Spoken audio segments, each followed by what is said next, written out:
Et à tous, bonjour à toutes et à tous, et peut-être plus à toutes. Je vais vous faire un tout petit résumé subjectif, bien sûr, du livre Marie-toi et sois soumise de Costanza Miriano. Alors, bien sûr, le titre est provocateur, et donc pour les gens qui ne sont pas chrétiens, ça peut sembler un peu too much. Le titre est un peu catho-rétro pour les gens qui ne sont pas croyants, mais il n'empêche qu'il est tiré d'un épître écrit par Saint Paul. Et Constanza Miriano ne voulait pas mettre de côté cette parole adressée à la femme. Au contraire, elle voulait plonger dedans, faire face et regarder ce qu'il en était. Et donc, elle appelle ça une pratique extrême pour femmes ardentes. Donc, si on veut du suspense et se casser la tête et le cœur, eh ben, il faut réfléchir sur ce passage du Nouveau Testament. C'est une vision très personnelle de la part de l'auteur, mais elle aborde des questions universelles, à savoir la famille, l'éducation, la femme, les relations hommes-femmes, les enfants, etc.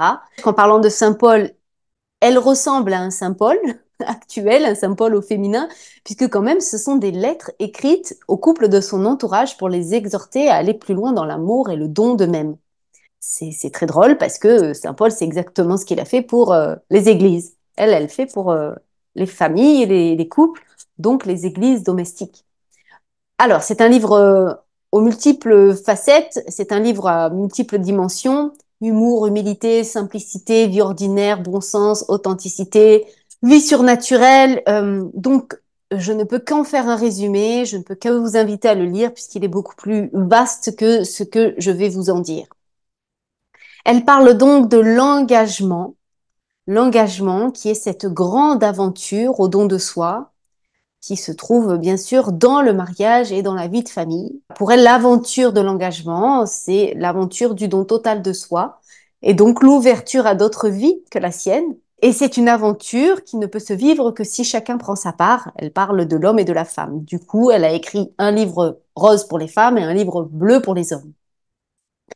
Elle insiste aussi sur le fait que le mariage est naturel, est inscrit dans la nature de l'homme, mais il reçoit une aide spéciale, une aide surnaturelle qui fait que les couples commencent bancals et grâce à Dieu qui n'est pas un sadique qui regarde les couples se débattre et souffrir, mais au contraire qui vient apporter une harmonie inattendue qui permet à chacun d'engendrer l'autre, qui permet à chacun de se donner. Il faut savoir que l'homme et la femme sont images de Dieu, donc c'est de ça dont il s'agit.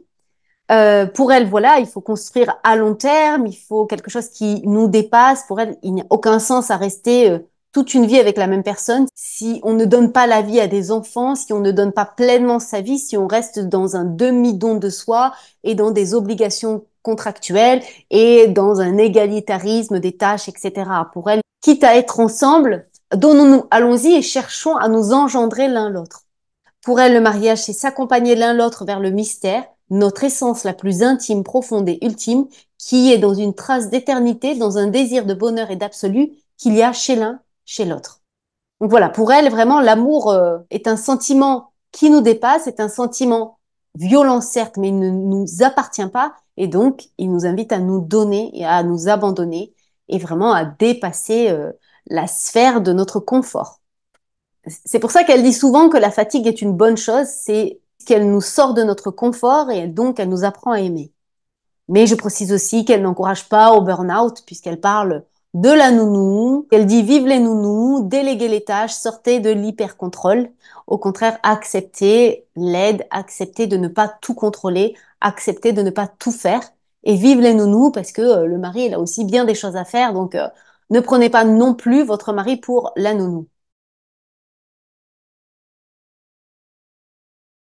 Alors, l'état des lieux, c'est que effectivement la cellule familiale, elle est complètement bouleversée depuis des décennies, à savoir les femmes travaillent, le nombre de divorces augmente, la fertilité est complètement maîtrisable, hein, on peut tomber enceinte en appuyant sur un bouton, j'exagère, mais il y a un peu de ça, et on peut aussi avorter en appuyant sur un bouton. Mais c'est pas pour ça que les femmes sont heureuses et épanouies, elles sont encore plus perdues et encore plus inquiètes. Plus la maternité est devenue un choix et non pas, comment on va dire, une conséquence naturelle, plus la maternité est devenue un choix, plus elle a fait peur en fait. Elle a été coupée d'un processus naturel, d'une évidence, d'une étape inévitable à un couple qui a des relations sexuelles. Voilà, donc on est passé dans l'art du choix et de la complexité du choix, alors qu'avant, on devait assumer tout simplement. Donc ça nous a pas rendu plus solides et ça nous a pas rendu plus heureux d'avoir le choix. Finalement, on se fait encore plus de nœuds dans la tête et aussi de nœuds dans le corps, puisque comme elle dit, le corps quand même a son mot à dire. Notre biologie, elle est inscrite dans notre nature corporelle et le corps fait partie de l'aventure sur Terre. Si nous sommes sur Terre, c'est que nous sommes incarnés. Donc, quid du corps? Comme dit un philosophe, Fabrice Adjadj, hein, quid de mes couilles? C'est bien beau de faire de la philo, c'est bien beau de faire de la théologie, c'est bien beau de faire de la psychologie, c'est bien beau de faire des études, mais à un moment donné, quid de mon corps? À quoi ça sert d'avoir ce corps sur Terre, si ce n'est pour qu'il ait son mot à dire dans l'aventure? Qu'est-ce que le corps vient faire là? À quoi peut-il bien servir? Donner la vie, vous imaginez à quel point ça change notre psychologie.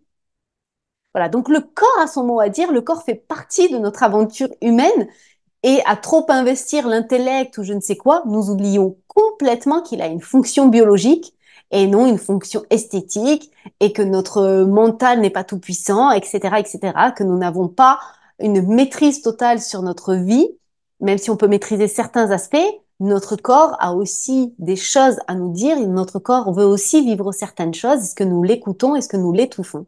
Donc, la vraie question, c'est est-ce que nous luttons contre notre propre nature? Est-ce que nous l'acceptons? Est-ce que nous l'assumons? Est-ce que nous la soutenons? Ou est-ce que nous sommes en train de nous étouffer, de nous étrangler nous-mêmes? Et je pense que certains qui sont en train de m'écouter prient pour que je m'étouffe, tellement ce que je dis peut-être va à l'encontre de tout ce qu'on nous a véhiculé depuis l'enfance. Bref. Mais il n'empêche que si nous devenons mères, ça ne règle pas tout le problème puisque les routes de notre quotidien ne sont pas toutes tracées, à savoir les rôles hommes-femmes ne sont plus aussi clairs qu'avant, les tâches ne sont plus définies, les contours de nos identités sont flous, alors les femmes ont besoin de parler, de réfléchir à voix haute pour clarifier leurs idées sur leur vie, leur vocation et leur identité. Bon, bien sûr, elle dit qu'au téléphone, nous pouvons toujours sans cesse progresser dans l'art de nous plaindre. Il y a de ça. On écoute les plaintes, on se plaint, on réfléchit à voix haute aussi sur qui nous sommes et ce que nous venons faire sur Terre, puisque pour elle, nous sommes quand même pour la plupart dans un grand confort par rapport à d'autres êtres humains sur Terre. Donc, on devrait mettre le pied par terre en étant super heureux. Et si on ne l'est pas, c'est que nous avons oublié ce que nous avons à faire sur Terre. Donc, il s'agit de le retrouver. Et pour ça, il s'agit de revenir à notre nature profonde. Et en ça, il s'agit de revenir à notre nature, à ce pourquoi nous sommes faites et d'admettre que lorsque nous allons contre nos aspirations profondes, nous sommes inquiètes et malheureuses. Nous avons oublié dans le confort de notre époque ce que nous avons à faire sur Terre.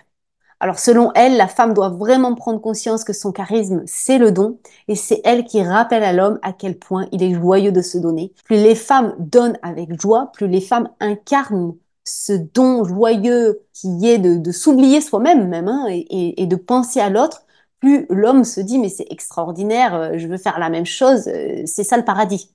Si la femme, quand elle se donne, elle dit c'est l'enfer, c'est difficile, mais quelle horreur, bon bah l'homme il dit oula, ça donne pas envie ton truc. Donc voilà, les féministes qui demandent aux hommes de se donner et qui ne se donnent plus, quelque part, elles sont plus image du don, rappel du don à l'homme. Elles se tirent une balle dans le pied en demandant à l'homme de faire quelque chose dont elles sont le rappel, dont elles sont les premières détentrices. Voilà, comment se tirer une balle dans le pied ou comment bloquer un processus, comment enfreindre un processus, comment l'empêcher, tout simplement. L'enjeu, c'est de dépasser la question de toi, tu donnes ci, tu donnes ça, et de chercher une espèce d'égalité dans les tâches et dans le don. L'idée, c'est que chacun se donne pleinement et on s'en moque éperdument de savoir que c'est la femme qui a commencé. On s'en fout puisque la femme donne la vie et l'homme donne sa vie. Donc normalement, le don de l'homme va jusqu'à la mort. D'où le titre du livre, Épouse-la et meurs pour elle. Ça veut dire donne ta peau. Ça veut dire donne tout, tout simplement, déchire tout. C'est là que le charisme de la femme est de rayonner sa beauté intérieure et que le charisme de l'homme, c'est de tout déchirer et de rayonner sa force. intérieure et qui se voit dans sa puissance à vivre une grande aventure et à remporter de grandes victoires pour les autres. La vocation de la femme, c'est de collaborer au don de la vie, à savoir engendrer, éduquer, soutenir, écouter, encourager. C'est la femme qui est à l'origine du tissu social. C'est elle qui tient le nid et c'est elle qui tient le tissu des relations. C'est elle qui perçoit le bien chez l'autre et chez elle-même. Donc c'est vraiment la garante des relations humaines. Elle est vraiment celle qui donne une âme à la société et au foyer. La femme donne la vie et l'homme donne sa vie, mais c'est vrai que la femme, son charisme, c'est cette chaleur de l'âme. Et l'homme, on pourrait dire, cette conscience, cette objectivité mentale. Il est capable aussi d'objectiver les choses, de regarder les choses à tête froide. Et on ne peut pas faire les deux en même temps. Ce n'est pas possible. Donc, elle insiste beaucoup sur la complémentarité, que chacun accepte sa place. C'est ça qui va faire que chacun excelle dans son potentiel. Et c'est ça aussi qui suscite l'admiration et qui permet de ne pas marcher sur les plates-bandes de l'autre et de mettre à l'œuvre une séparation des tâches qui permet de ne pas se retrouver à ingérer sur ce que l'autre a à faire et ne pas sentir que l'autre s'immisce trop ou nous donne des coups de coude, des critiques, des rappels sur ce qu'on a à faire. L'homme se dit waouh, la femme fait un truc que moi je pourrais pas faire et en plus elle le fait avec joie et en plus elle le fait avec le sourire aux lèvres. Et la femme dit, waouh, l'homme fait quelque chose que je ne pourrais pas faire et en plus il le fait avec joie et en plus il le fait avec sourire aux lèvres et en plus dans ça, il manifeste sa puissance et la femme bien sûr manifeste sa beauté. Beauté intérieure bien sûr.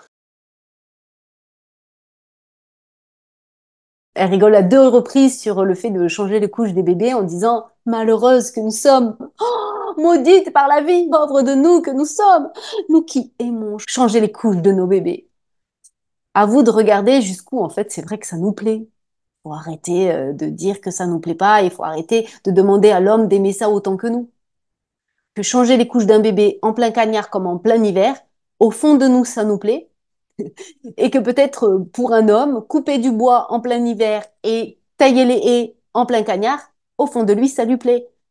Il n'y a pas de mal à ça. Pourquoi on veut à chaque fois refaire les règles, les réinventer et reconstruire un univers alors que c'est pas ça notre fonction?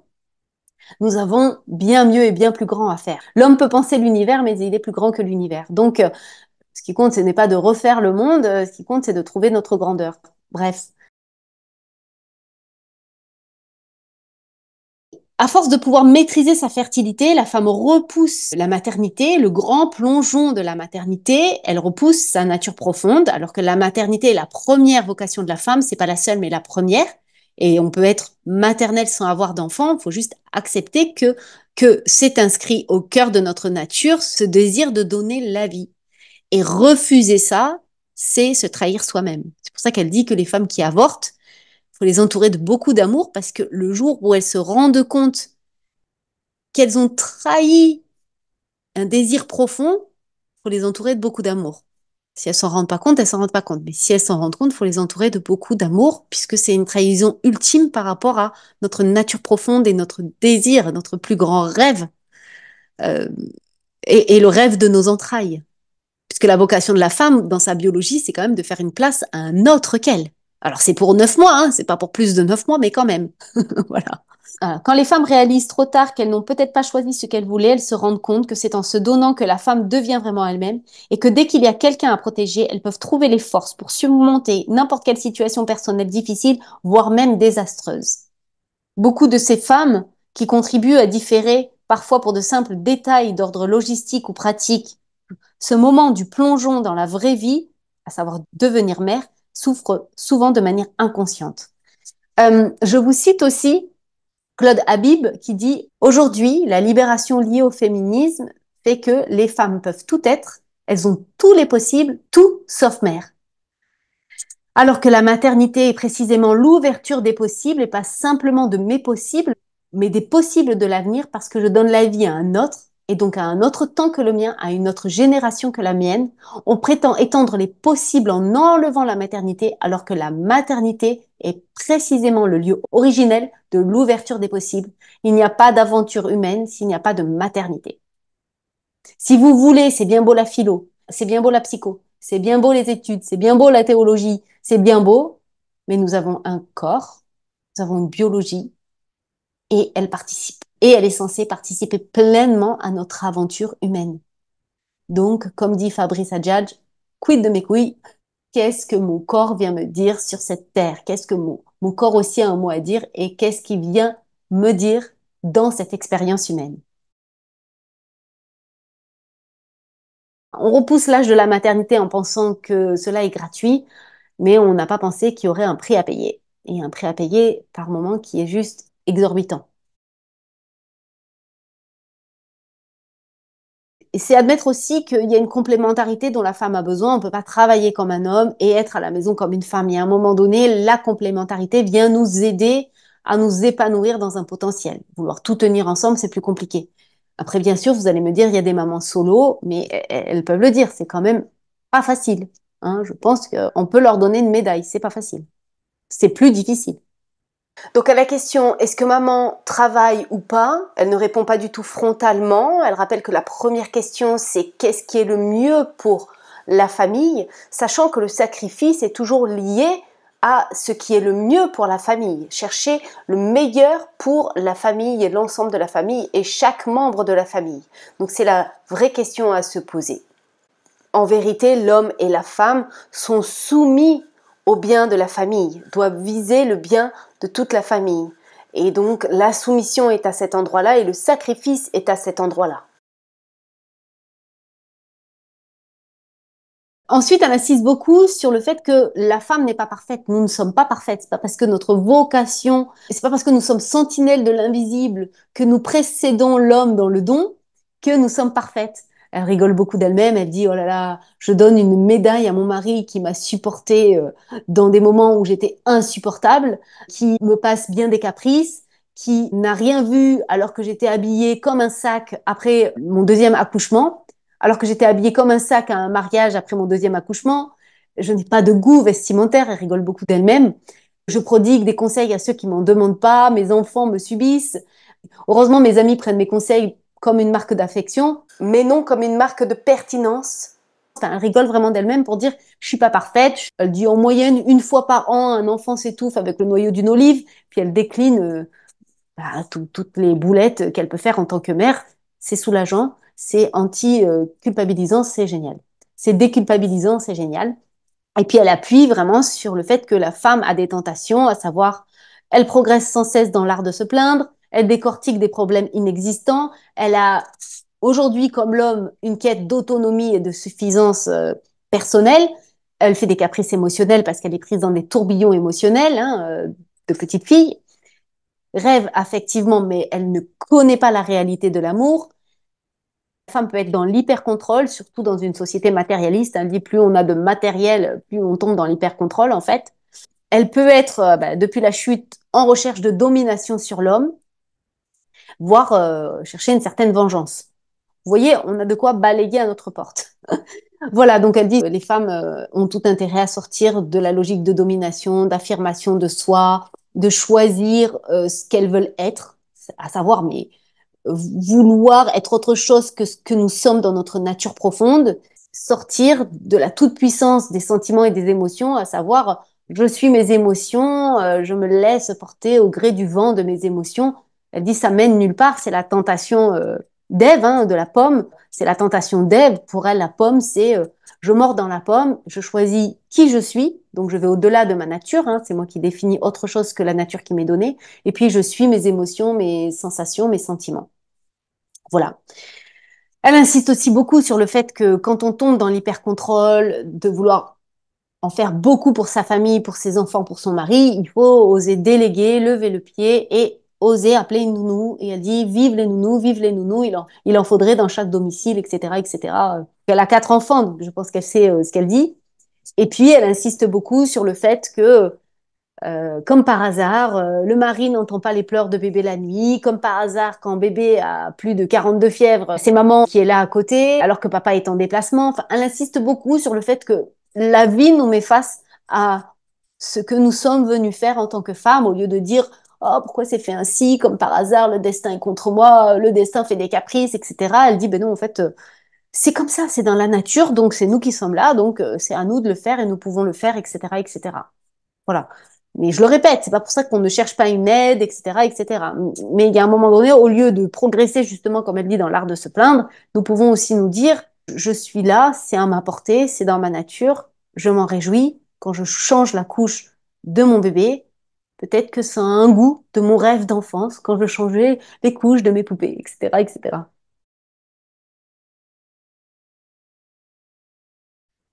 Voilà, donc effectivement, nous sommes au 21e siècle, il faut redéfinir un style de couple, mais on ne choisit pas pour autant son mari comme un choisi, un produit dans un catalogue, et encore moins en se basant sur les films à l'eau de rose et compagnie, avec des coups de foudre et des regards langoureux. Pour elle, non, la vie réelle, c'est une prise de risque et les émotions sont certes importantes, mais elles ne font pas tout dans le mariage.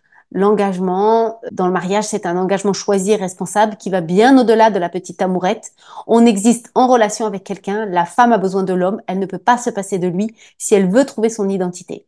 Quand elle comprend qu'il lui est impossible d'exister seule en plénitude, elle renonce à la tentation d'autonomie, elle s'offre à lui et elle reçoit tout ce qu'il a à donner parce qu'un homme, lui, ne résiste pas à une femme qui l'écoute et à une femme qui lui obéit, une femme soumise. Alors là, on peut se dire c'est horrible, c'est monstrueux, mais reconnaissez qu'à un moment donné, si tout le monde est grande gueule dans le foyer, c'est le bazar, c'est le chaos. Si la femme, quand l'homme dit quelque chose, elle dit oui mon chéri, tu as raison, ben, quelque part, l'homme lui dit oui, bon, bah, très bien, je suis écoutée. Et ça ne veut pas dire qu'elle ne va pas ajouter, tu as raison. J'ai aussi pensé à ça, etc., etc. Ça veut juste dire, à un moment donné, confronte pas tout le temps, ne sois pas toujours grande gueule. Et je sais de quoi je parle, je suis une grande gueule. Mais je constate que lâcher un, tu as raison, je suis totalement d'accord, c'est bien pensé, tout le monde se sent mieux. Mais vraiment, je suis une grande gueule, donc je n'ai rien de la femme soumise qui dit amen à tout. Et pourtant, je peux reconnaître qu'il y a des paroles pacifiantes qui fait que on met l'autre dessus de nous et ça fait du bien. Voilà. Mais en vérité, on ne peut faire ça que si on est solide et souple en même temps. Si on n'a pas peur de se perdre dans la relation, on peut le faire.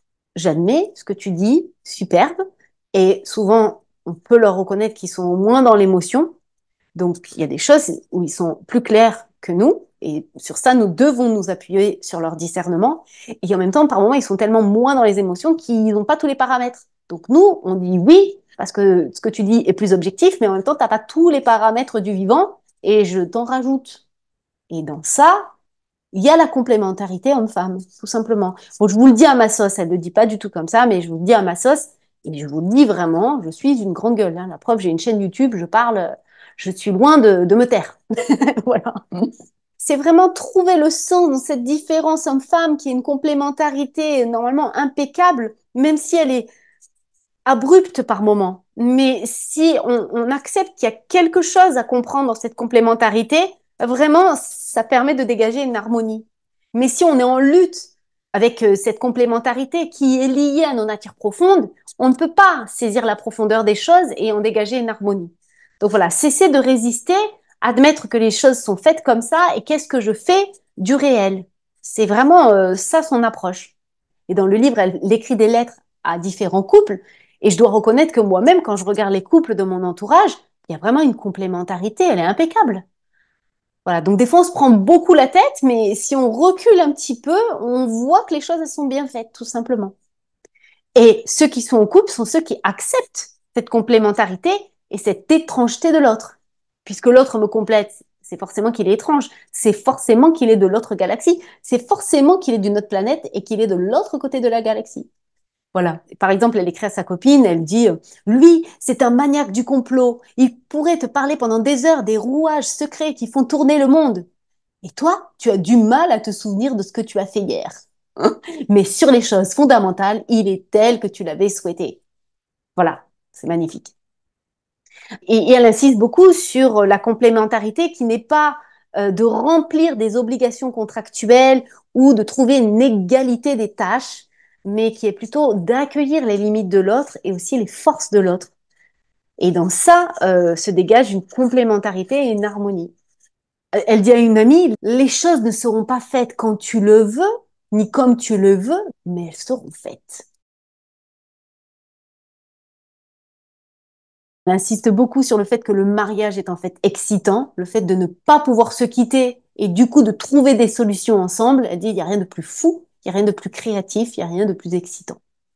Et aussi parce que le mariage nous protège de notre inconstance, de justement ce côté à vouloir toujours mordre dans la pomme, vouloir toujours se redéfinir par nous-mêmes, ne pas accepter notre nature profonde, avoir du mal à nous accepter tels que nous sommes.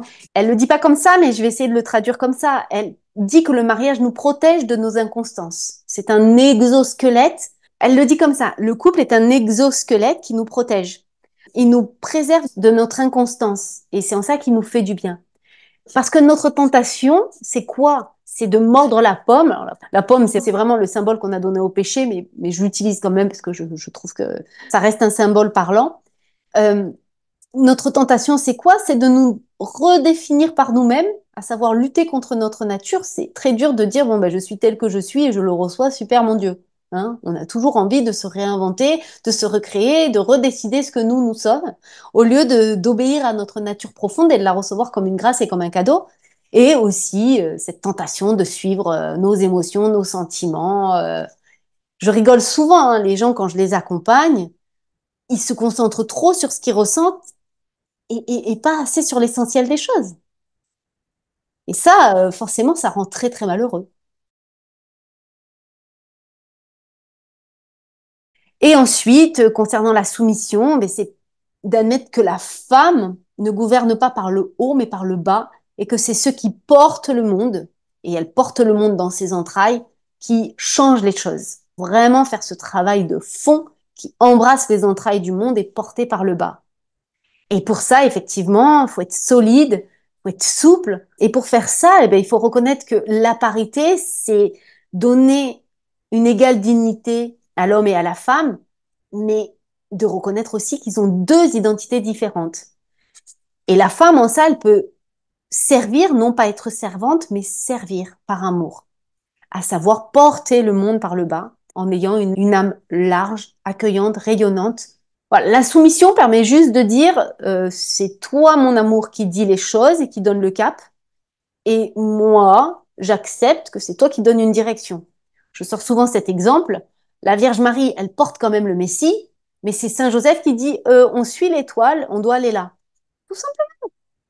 Si Marie commence à dire ah non on va pas là, hein, c'est moi qui décide, elle gâche le rôle de Saint Joseph et elle oublie que elle à ce moment-là, au lieu de se prendre la tête, au lieu de mettre son énergie dans son crâne et dans sa tête à s'en faire des nœuds, elle reste présente à la vie qu'elle porte, qu'elle donne, qu'elle reçoit, etc., etc. Je trouve que c'est très parlant. Marie sur l'âne qui est portée, qui est protégée par Saint Joseph, et Saint Joseph qui dit, bon, j'ai reçu l'instruction que c'est par là qu'il faut aller. Juste parce que c'est pas lui qui porte, il a ce recul, il a cette clarté. Chacun sa place. Pourquoi on voudrait tout faire en même temps? On se retrouve tout seul comme un con sur un âne à décider de la pluie et du beau temps. C'est celui qui est soumis qui porte le monde. On voit, hein, tous ceux qui ont servi le monde se sont fait petits, humbles. Ils ont mis un genou à terre et ils ont porté les choses par le bas. Tout simplement. Tout simplement. Donc en fait, que ce soit la femme qui commence, c'est pas un négatif en soi, puisque normalement, elle entraîne le monde. Donc si la femme le fait, autour, tout le monde se dit, bah, je veux faire la même chose. C'est juste qu'elle est l'exemple. D'ailleurs, j'ai une conviction profonde hein, que la beauté de la femme est faite pour attirer le regard sur la beauté du don. Ben oui, non seulement elle se donne, mais en plus elle est belle, donc ben, ça donne envie, c'est beau, voilà, ça manifeste la beauté du don de soi. Mais pas parce que c'est à elle de se donner, c'est parce que c'est elle qui rappelle la beauté du don.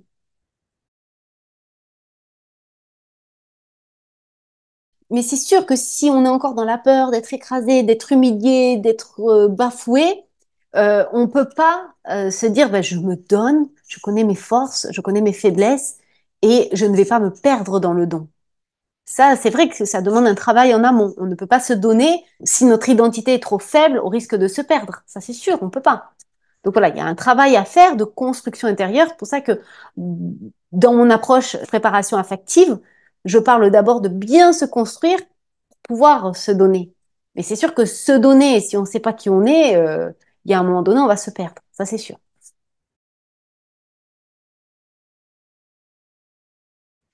La vraie question, c'est est-ce que vous prenez des risques, le risque d'aimer, Est-ce que vous prenez le vrai risque et qu'est-ce que vous voulez? Est-ce que votre seul but, c'est de ne pas souffrir? Donc ça veut dire que vous ne voulez pas être heureux. La seule chose que vous voulez, c'est ne pas souffrir.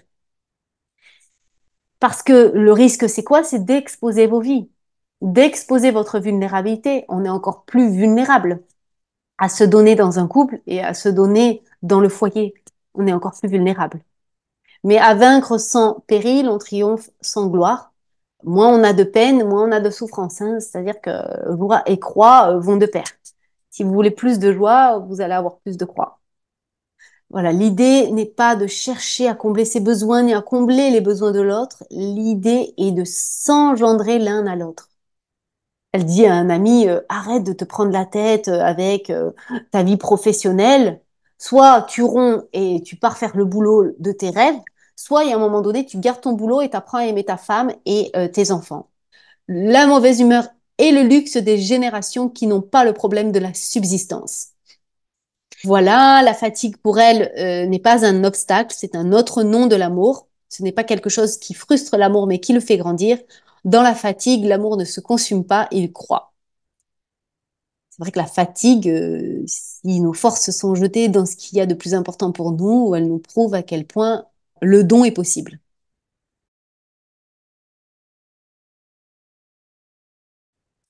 Et ensuite, elle met une couche sur l'éducation, et là, c'est très, très rock'n'roll à notre époque, puisque elle sort de la logique éducation positive, parentalité positive, etc., etc. Elle sort du côté il faut manger bio, il faut rester écolo, etc. Elle dit moi je peux vous garder tous vos enfants à la sortie de l'école, mais laissez-moi leur donner des cochonneries. Bon bref, je leur explique que nous sommes les adultes qui sont des enfants.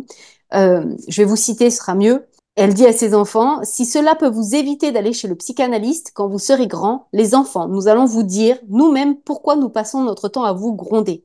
Parce que vous êtes des catastrophes, merveilleux, géniaux, adorables, très gentils, mais des catastrophes. Vous perdez vos manteaux, oubliez vos devoirs, exaspérez les maîtresses, vous vous disputez pour des motifs inexistants et vous nous obligez à examiner minutieusement des questions picrocholines qui nous épuisent par leur avarice. Voilà. Euh, nous sommes les parents et en même temps nous ne faisons rien puisque c'est Dieu qui fait grandir. Elle dit qu'il faut acquérir un peu d'humilité et admettre que l'on ne peut pas tout, ou plutôt que l'on ne peut presque rien. Elle encourage pas du tout à devenir des parents obsessionnels, à faire tout bien. Elle dit, moi, j'ai exposé mes enfants à trop de vitamine D pour l'âge qu'ils avaient. Enfin, voilà, elle va à contre-courant du, il faut bien faire, il faut que tout soit carré, sinon t'es une mauvaise mère. Elle rigole, elle essaie de trouver l'essence des choses et en ça, vraiment, elle fait du bien. Il devient évident, par exemple, que si l'éducation est un chemin qui accompagne l'enfant vers la maturité, il est fondamental de lui apprendre à différer son plaisir, à faire les choses tout seul et à remplacer le principe de jouissance immédiate par un bien beaucoup plus grand. Et elle dit quelque chose qui est très intéressant. À force de vouloir comprendre psychologiquement les désirs de l'enfant, les besoins de l'enfant, etc., on débride de l'inconscient, mais on permet tous les caprices. Et en ça, elle a raison. Elle dit, bon, c'est sûr, maintenant, on veut écouter les désirs inconscients de l'enfant, ses besoins, mais en fait, c'est la porte ouverte aussi à tous les caprices. Comment vous mettez le curseur entre les écouter et ne pas les laisser vous tyranniser avec leurs désirs, leurs besoins et donc faire des caprices. Elle dit, concernant les enfants, il n'y a aucun doute, quand ils sont petits, ils sont adorables mais égoïstes, irrésistibles mais tyranniques, et notre tâche est de les aimer infiniment jusqu'à ce que l'amour s'éveille en eux. Les racines de l'éducation sont amères, mais les fruits en sont doux, dit Aristote. Or, le courage d'être exigeant semble maintenant inconcevable. Pour je ne sais quelle raison culturelle, le mécontentement des enfants nous apparaît comme insupportable. Je dirais même qu'il nous apparaît comme un échec. Il est devenu primordial de le faire disparaître. C'est ça, hein, on a peur de blesser les enfants, on a peur de les contrarier, et s'ils sont contrariés, on se dit qu'on est des mauvais parents et qu'on a échoué. Il y a quelques siècles de ça n'existait pas. Voilà, on est parti dans un extrême et elle remonte les choses et elle se positionne à contre-courant et c'est vrai qu'il y a de quoi réfléchir. Les noms, s'ils sont prononcés dans un certain dessein et avec logique, rassurent les enfants. Ils les font se sentir bien. Une fois le caprice passé, s'ils n'ont pas obtenu ce qu'ils désiraient de manière déraisonnable, ils se sentent en réalité en sécurité. Mes parents savent ce qu'ils font et disent, pense-t-il, ce monde inconnu et nouveau a une logique et un sens. Ce n'est pas le chaos. Au début de leur existence, les enfants cherchent des limites et des références sûres, un peu comme un aveugle cherche un mur. Dans l'obscurité totale, il est bien plus effrayant de trouver le vide plutôt qu'un mur. C'est l'inconnu qui terrifie le plus. Ainsi, même si nous préférions en payer le prix à leur place, nous devons apprendre à accepter douloureusement la souffrance de notre enfant. C'est ça, hein, c'est que quand on lui dit non, il souffre et nous devons accepter qu'il souffre. Voilà, elle va vraiment à contre-courant. Elle précise qu'il faut dire la vérité aux enfants. La souffrance existe, mais nous avons confiance en la vie. Elle dit pareil, hein, faut pas enlever la crainte de Dieu, faut pas enlever la crainte de l'enfer, rien du tout. L'urgence éducative vient du fait que nous ne savons pas pourquoi nous nous éduquons, que même les parents ne savent pas pourquoi ils vivent ni où ils vont. Si l'on enlève la crainte de Dieu, comment fait-on pour éduquer si l'on nie le péché originel et la nécessité du salut? Que signifie éduquer? Voilà, à force de vouloir leur proposer un monde tout lisse, où allons-nous? Que faisons-nous sur Terre? Pourquoi se dépasser? Pourquoi se transcender? Pourquoi ne pas laisser le chaos régner en nous et sur nous? C'est la vraie question. Voilà, elle aborde vraiment la question de l'autorité paternelle. Le père doit guider et tirer vers le haut dans la liberté de l'enfant, mais qui doit savoir lui dire non. Donc voilà, l'idée c'est d'accueillir l'enfant tel qu'il est, de savoir que c'est Dieu qui le fait grandir avant nous, que nous ne pouvons pas grand-chose et peut-être que même nous ne pouvons rien. Plutôt sortir de cette logique de domination, encore une fois, hein, de plutôt de collaboration à l'œuvre divine. Et c'est ça qui nous soulage de toute angoisse et nous empêche de céder à la peur, au découragement, et qui nous donne la force de continuer sans nous décourager, de recommencer et d'être patient. Donc voilà, elle insiste beaucoup sur le fait qu'il ne faut pas avoir peur de déplaire à l'enfant, de lui dire non. Il faut accepter qu'il va souffrir de ses non, mais qu'en fait, il va se sentir aussi en sécurité parce qu'il se dit, bah, en fait, c'est pas le chaos, c'est pas moi qui vais régner sur le monde, ce serait trop insécurisant. Finalement, le monde a déjà une structure et si moi je l'accepte, je pourrais faire partie d'une hiérarchie sociale. C'est ça, il y a une organisation sociale et l'enfant doit se préparer à rentrer dans cette organisation sociale. Les parents doivent préparer l'enfant à faire partie d'une organisation et d'une hiérarchisation sociale. Comme les parents préparent petit à petit l'enfant à la réalité du monde. Et pour ça, il faut qu'il se structure. S'il ne se structure pas, eh bien, en fait, il appartient au chaos. Et il ira vers le chaos du monde. Et on connaît le chaos du monde, hein, c'est la drogue, la délinquance, etc. Donc c'est vraiment une question de structure. Et la vie ne se structure pas d'elle-même. C'est à nous d'accepter de la structurer. On parvient à se structurer aussi parce qu'on devient sage, hein. La sagesse, c'est quoi? C'est se connaître assez pour ne pas être un mystère insupportable à nous-mêmes. Donc voilà, hein, la volonté et la connaissance de soi qui devient de la sagesse nous permet de nous structurer, de faire partie du monde, d'une organisation. Sinon, ben, qu'est-ce qui se passe? On est soumis à notre propre chaos et au chaos du monde qui est la drogue, le sexe, la délinquance, etc., etc. Ça, c'est beaucoup plus facile d'aller dans le chaos que de faire partie d'un ordre. Voilà mon petit résumé. Bien sûr, c'est subjectif. Bien sûr, le livre est plus vaste, plus large et va plus loin que ce que j'ai dit en vidéo, mais ça vaut le coup quand même d'aborder tous ces sujets puisqu'ils nous concernent.